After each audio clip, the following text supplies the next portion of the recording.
todinha. Vai viver. Olá, gente, tudo bem com vocês? Hoje eu estou aqui com um vídeo super legal que é... não sei. Gente, olha a minha peixe. Olha aqui que eu vi, né, gente? A gente comprou um aquecedor pra ela. Olha, gente. Que é o Master. E diz que ele é bom. Não sei. Nem sei se a água tá quente. O nome dele.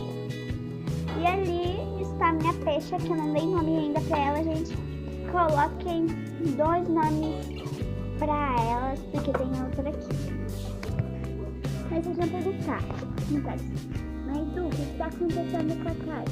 Gente, ela está doente. Ela está machucada, não sei aonde. Mas ela está machucada, faz horas que ela está assim.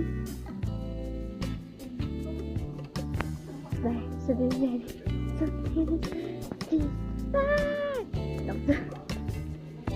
Gente, coloquem 2 nomes que tem que ser de fêmeas. Tá, gente? E essa é a carta e essa pintadinha. Pintadinha. Parece que a água tá quente, gente. Nossa, gente, parece aquele filme lá da Procurando Nemo, que a menina fica assim. Ah, que linda, tadinha, gente. Ela tá respirando aí. E a gente sempre dá essa, mas parece que a gente vai ter que parar. Que seja essa bolinha aqui. Então, só parar essa. Essa bolinha aqui, gente. Dá, mas só que agora a gente vai ter que dar essa. Não sei se elas vão gostar. Mas gostem. E gente, lembre de colocar em 2. E, gente, essa foi uma vez pra vocês colocarem. E essa é uma carta. Gente, que não colocada, gente. Coloquem aí nos comentários se ela sobreviva.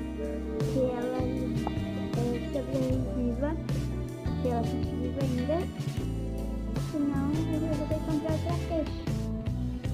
Ah, mas eu fiquei com esses 3.